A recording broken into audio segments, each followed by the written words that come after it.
everybody? I'm Blessed and Free. Welcome back to another episode of DOC TV. This story is one of hate, confusion, and what good old-fashioned peer pressure will do to a young person. When this happened, it was breaking news, and I actually live like 15 minutes from where this crime took place. I always heard of stories about stuff like this going on, but not right down the road from me. This story takes place in Pasco County, which is just right outside of Hillsborough. Back in the 80s, people started moving there to get away from the big city of Tampa. By the early 2000s, Newport Richey had become very populated, and about this time is when the pill epidemic started to sink its claws into the residents. But this story isn't about pills, it's about hate. Hate that was so deep that it could penetrate a young man's mind into making him commit murder. And that's exactly what it did. Brian Buckley, better known as Zero, between his Nazi friends, lived a life full of hate and disregard for the law. First going to prison in March of 1990, then again in 2001, and yet again in 2007, and that's where he'll be into the year 2023. I don't know much about his upbringing. I only know of his son Zeke. Back in early 2000, I was dating a girl whose stepdad was somehow related to Brian Zero Buckley. Zero resided in Griffin Park, which is the trailer park in North Pasco. Not a lot of people know it even exists because it's not exactly a place you want to go. There were a gang of racist thugs in Griffin Park, and they called their mobile home hangout at 9321 Teak Street as a neo-Nazi compound. Now, when I think of compound, I think of acres of land. But this was just a small lot with a fence around it with Nazi propaganda up around the home. The trailer, a single-family unit in the Griffin Park trailer community, contained 4 Nazi flags, a Confederate battle flag, and a swastika posted atop a wooden pole in the front yard. According to the police, the people who frequented the residence were hardened criminals, notorious for heavy drinking, assaults, burglaries, and heckling neighbors they suspected of associating with black people. The gang repeatedly harassed Patricia Wells, who lived 2 trailers down, for having a black boyfriend.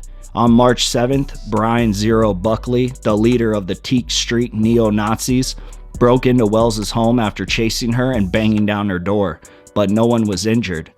Then, near midnight on March 23rd, a man wearing a gas mask knocked on Wells's door, slashed her in the face and hand with a knife when she opened it, and then went on to stab her son's 17-year-old friend, Christopher King, to death. When SWAT forces stormed the neo-Nazi trailer the day after the attack, only one gang member, John Ditullio, was found along with Nazi paraphernalia and a bloody gas mask. Ditullio was arrested on an outstanding domestic violence warrant. According to a sheriff's report, he had beaten his girlfriend and forced her to say to his friends, "I'm a race traitor slut."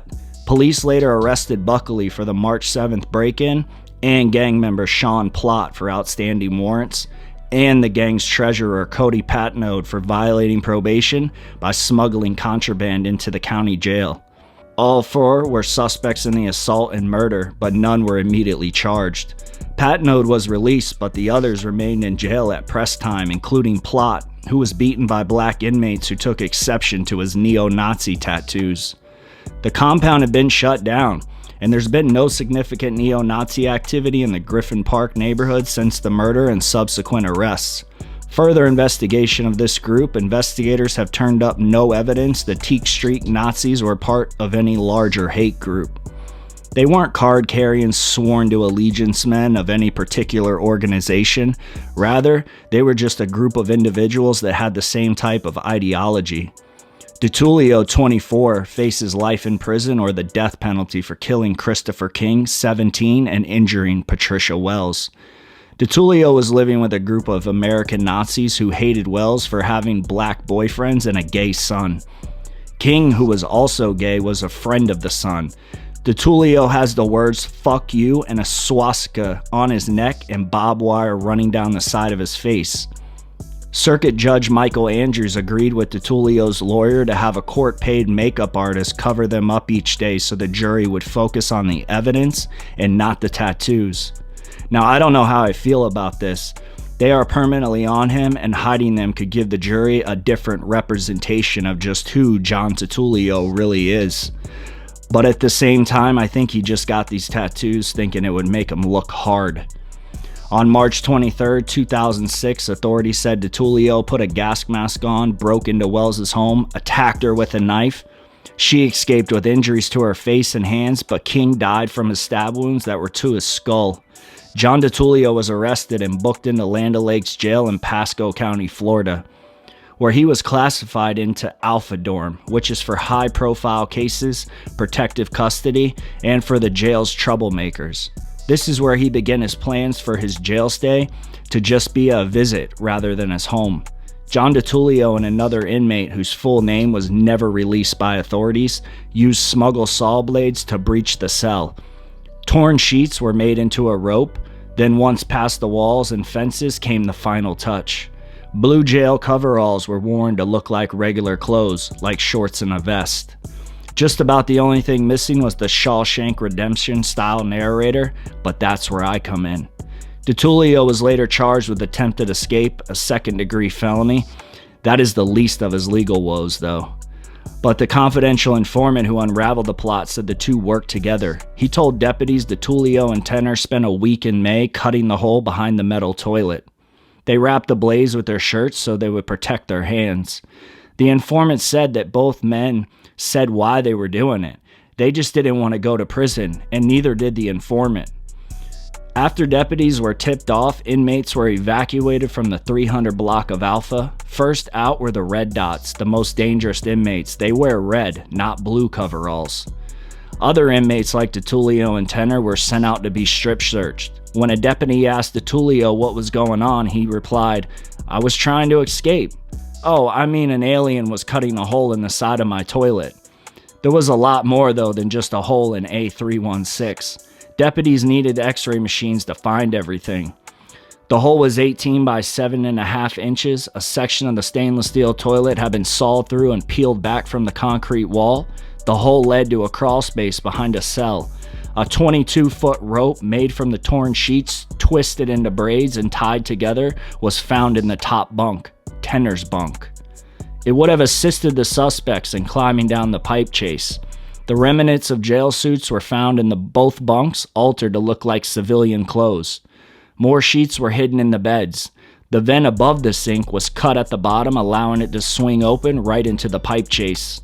Inside the cramped pipe chase were toilet paper rolls, books, towels, a 6-foot rope, and 2 more jail suits. Some plastic pipes had been cut, but with what? The saw blades. The cell wall had been breached, but metal bars and pipes behind the toilet prevented the escape. The blades, though, weren't found until May 15th, the report said, when Ditullio came clean. "You've always been straightforward with me," Ditullio had told a deputy. He said the saw blades were hidden in the floor sink in the pod's common area. Another was found at the bottom of the air vent in his cell. This is when Ditullio took the stand at the trial and shared his final words after the whole case had been completed and the jury was waiting to deliberate. "I'm not gonna beg you people for my life or my death, man. Do what you do, okay? I don't care. Life in Florida is death in Florida. But the people that just sat up here and testified that they love me and they want to be part of my life, that's who I ask you to render your verdict on, not me." After that, Ditullio told the judge today that it was his decision to leave his face tattoos. The 12-member jury deliberated more than 7 hours Wednesday before convicting him of first-degree murder and attempted second-degree murder. He is currently in the Florida Department of Corrections, where he will be for the rest of his life. This story is a perfect example of what hate will do to someone. In today's society, we are experiencing hate more than ever. But haven't we been experiencing it all along? I like to think yes. The actions that this man took that day are just crazy. And for what? Because someone was gay or hung around black people? What it sounds like to me is they were a bunch of unorganized drunks hell-bent on hating people for no reason. Probably insecure and soft. The craziest part about this story is after this murder happened, there were a lot of these neo-Nazis in jail and they weren't saying shit. One of them actually got his ass beat so bad and he's still messed up from that to this day. My guess is John Ditullio became part of this group because he felt a sense of protection. And this murder happened because he was trying to show his dominance and earn some respect from the group. But he didn't get any of that. In fact, they all turned state's evidence on him at the trial and actually testified against him. Real solid, huh? I'm sure he's in prison right now, and there are a bunch of young kids hanging on to every word he says, ready to do the next dumb thing for the cause. What I've learned is the best thing in life to be is just be you. Not everyone's going to like you in life, but at least you're not someone's crash dummy. Stand up for what you believe in, not what someone else believes in, and make your own path in life. There's not really a moral to this story other than just be a leader and don't be a follower. And with that, it's DOC TV. I'm out.